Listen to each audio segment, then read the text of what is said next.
Hello everyone. So in this lecture we're going to explore about price discrimination, and since price discrimination is of three types, first, second and third degree, we'll be exploring in three different video lectures about each one of these. Now the first one is the first degree price discrimination. Ideally, a firm would like to charge a different price to each of its customers. As we studied in the earlier video, that the firm would like to charge a different price to each customer so as to extract the consumer surplus. Okay, so if the firm had this power, it would charge each customer the maximum price that the consumer is willing to pay.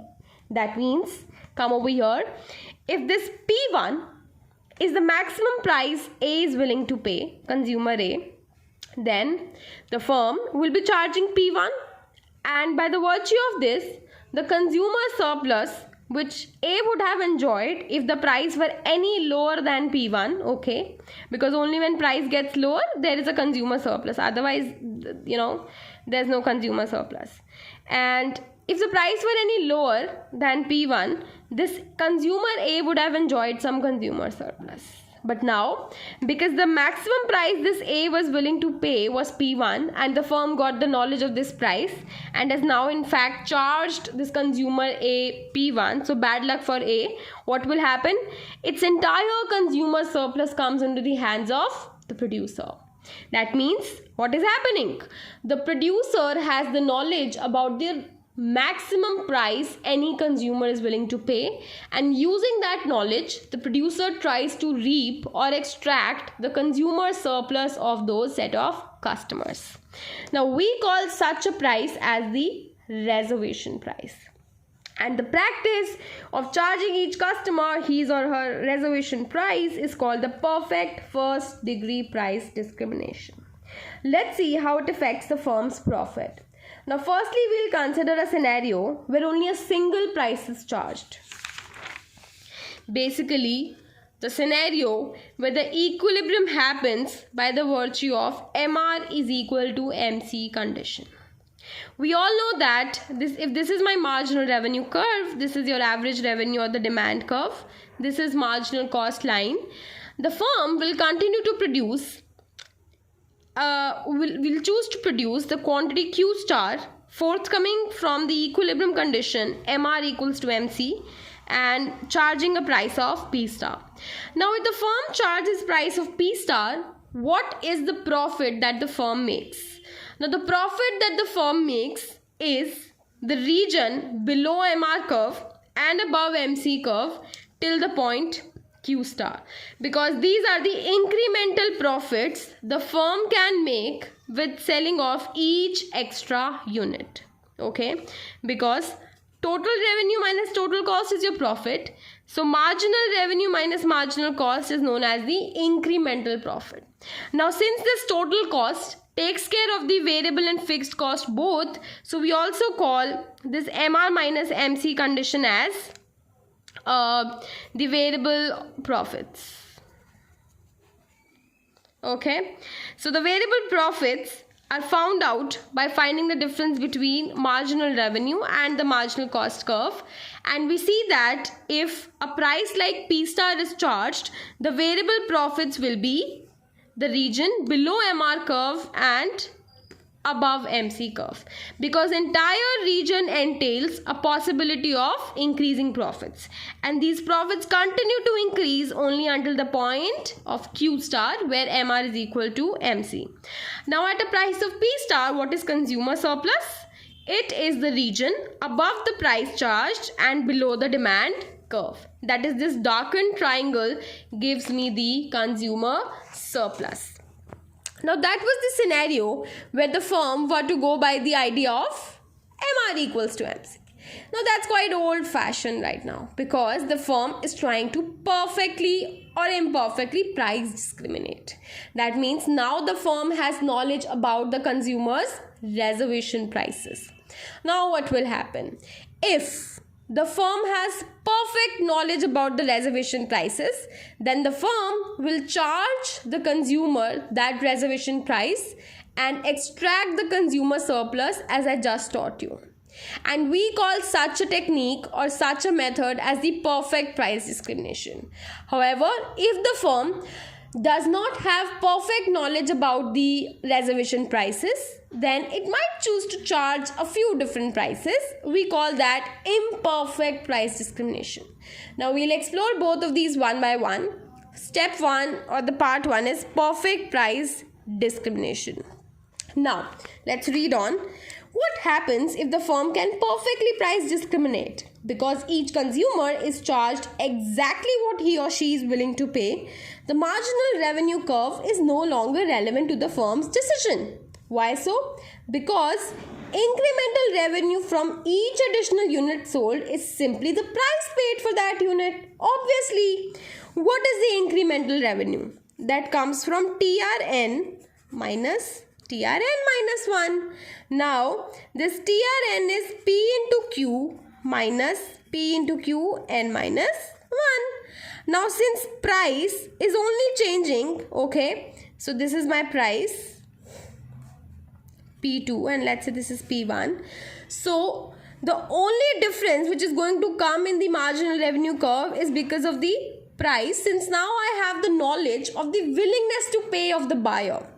Since you're aware of the willingness to pay of the buyer, that means you as a producer can look at the demand curve of the buyer, the precise and exact demand curve, such that if you come to my store and I'm selling a very fancy shirt, and I get to know that you had it in your mind that that shirt you can actually pay a maximum amount of 1,000 for that shirt.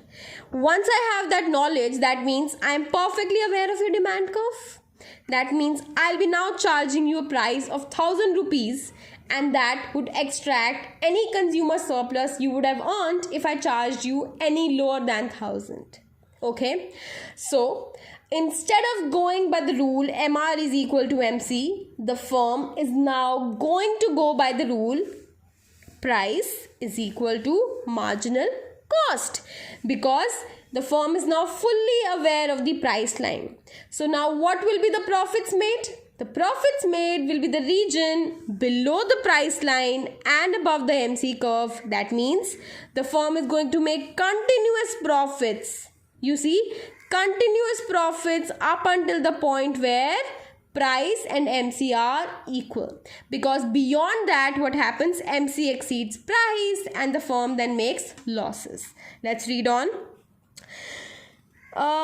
Since price discrimination does not affect the firm's cost structure, obviously the cost structure remains the same, so marginal cost is the same. Therefore, the additional profit from producing and selling an incremental unit is now the difference between demand curve and the marginal cost curve. As I just taught you, that the difference between demand curve and marginal cost will now be your variable or incremental or additional profit. Okay. Now, if you compare the variable profits made earlier, the lightly shaded portion, with the variable profits made now, so those are the entire cone shape region, okay, this entire cone shape region, then you see this darkened area are nothing but additional profit made from perfect price discrimination. Okay, and what has happened? As long as demand exceeds marginal cost, the firm can increase its profit by expanding production.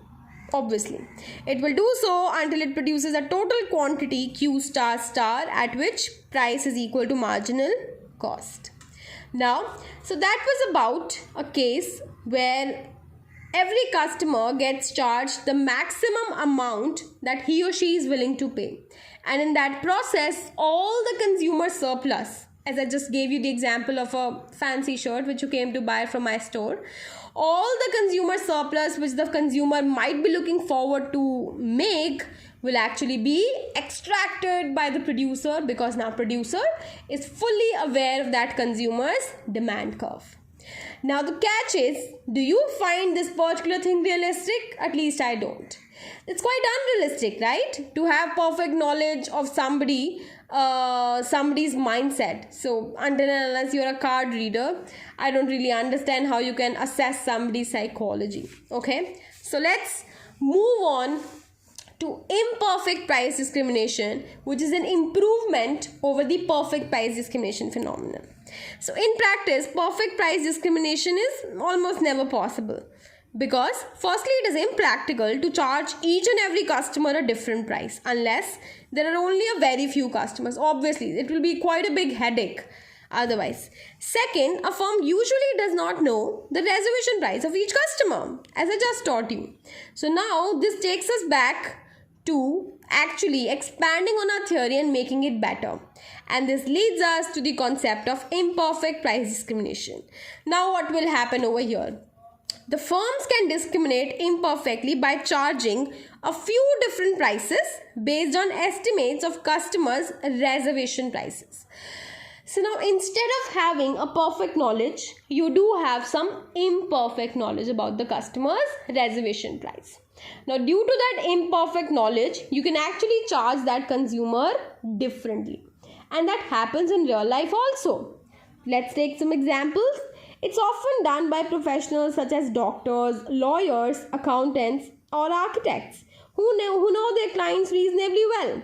In such cases, the client's willingness to pay can be assessed and fees can be set accordingly. So they give an example of a doctor who may offer a reduced fee to a low-income patient whose willingness to pay or insurance coverage is low, but charge a higher fee to an upper income or better insured patients.